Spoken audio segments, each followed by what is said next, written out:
Hello again, welcome back everyone. Liquor Hound here with you, and thank you for joining me once again for another spirit review video. Today we're going to be taking a look at the Kelt Blenders Expedition Cask Strength Cognac. Make sure I got that right.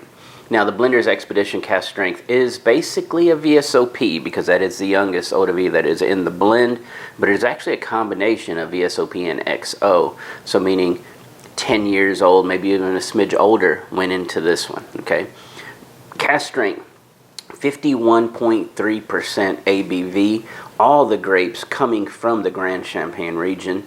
They're in France, so the most sought after region. What else do we need to know about this one? Price point. Price point roughly about $90.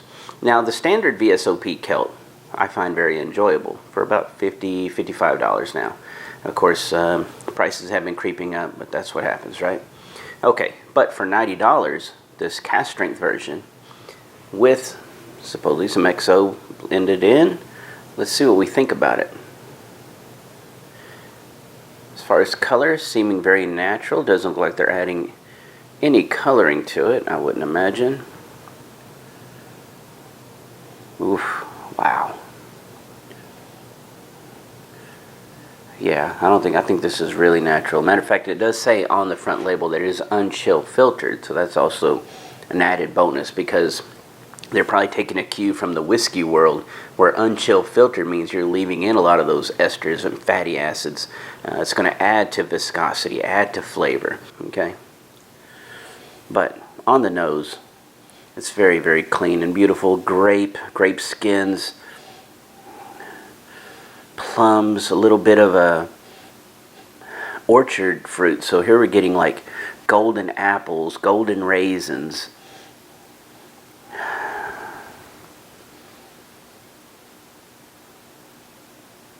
The cinnamon is in there, feeling very nice, and baking spice. It's nice where it's like nice and balanced.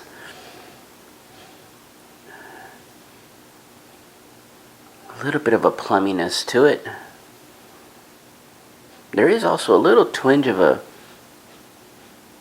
yeah, there's a little bit of a sour, tangy element. That's going to be, like, to me, like grape skins.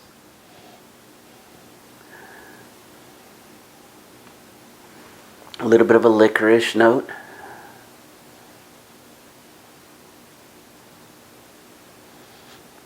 Right there, what is that? It's almost like a lemon peel. Yeah, it's a little bit of a lemon peel. So very, very nice. Okay, let's go ahead and get to the taste, see what we think here.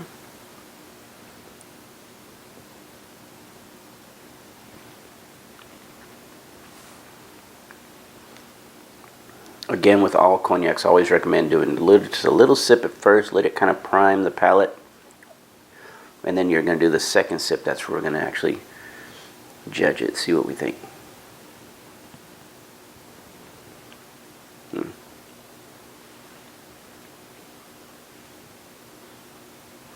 Medium high viscosity. Really nice. The sweetness, combination of caramel, a little bit of raw honey in there. Feels very rich right up front. I still don't believe there's any dosage, but it's so sweet and rich up front, it almost makes you think there is. But the way it cleans up on the back end and lingers, I really don't think they're adding a dosage here.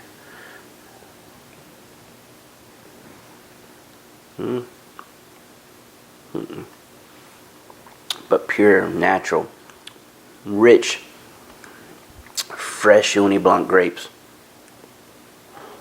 Natural grape sweetness. That golden apple feels a little bit baked, caramelized in there. Pears, a lot of pears as well. Honey drizzled pears are going on here. Little hint of fig and chocolate on the background. Matter of fact, as it kind of all rises together, like you almost don't even get a mid-palate swell. You know, where I usually see the spices peak. This one, it just kind of enters, and then it's such an intense cognac that it automatically just starts ballooning up front, and then by the time you hit that mid palate and start picking up the cocoa, the dark chocolate on the back end, you didn't hardly even realize you were at the mid palate because the flavors were so bold up front. Let's rerun this.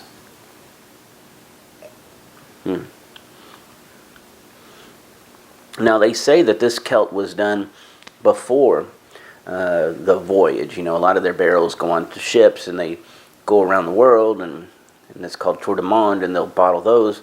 Supposedly this doesn't have any of that. But there is there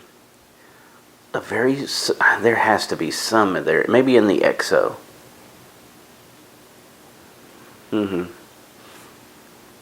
There is a saltiness to it, a little bit of a nice, I mean, it's really light and it just kind of goes really well with the sweetness of it.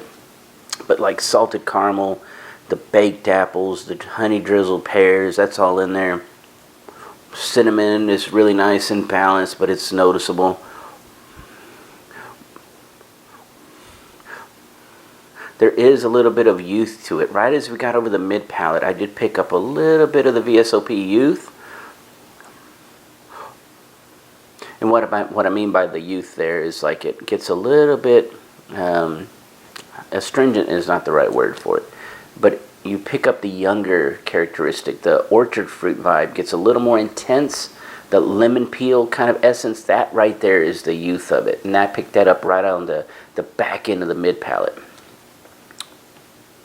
Because once you get on the back end, on the long finish, then you're just bathing in all those golden raisins and the baked golden apples, and you're getting a little bit of the fig drizzle in there. Yeah, it's mostly fig. And it feels pretty natural on the fig. Like, we're not talking like really dried.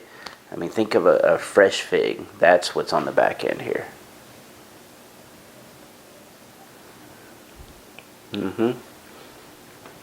So it's beautiful how it transitions from the grape forward aspect. You get the tanginess, the saltiness is hitting right up front as well with that sweetness. And how all those flavors really develop over time. There's that youth.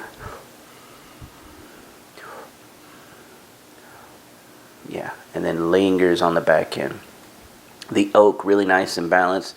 Matter of fact, I wouldn't even call the oak something that, you know, it doesn't really even make its presence known. It's just, it's in there, it's laying underneath, but it's not anywhere near a star. This one's all about the fruit. Does it hint at floralness? It does at times hint at a little bit of floralness, but no, this one to me is all about orchard fruits and golden raisins and the grape. Ugh, the grape. I'm searching on that back end. A very light hint of a leather. But now we're starting to focus a little more back on the grape. Beautiful, beautiful cognac.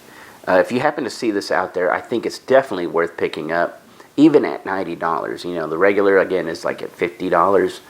You're going to pay an extra $40 to get the 51.3% ABV, but I think it's worth it. The experience is definitely worth it here. So anyway, I hope you enjoyed this video. I hope this is in your area. Of course, if you want to get started looking for bottles like this 2 weeks early, join me over at patreon.com/liquorhound. Become a patron. Help me stay independent and keep, you know, self-purchasing all these bottles so you know you're getting those unbiased and honest reviews. Anyway, thank y'all as always. Have a great day and cheers.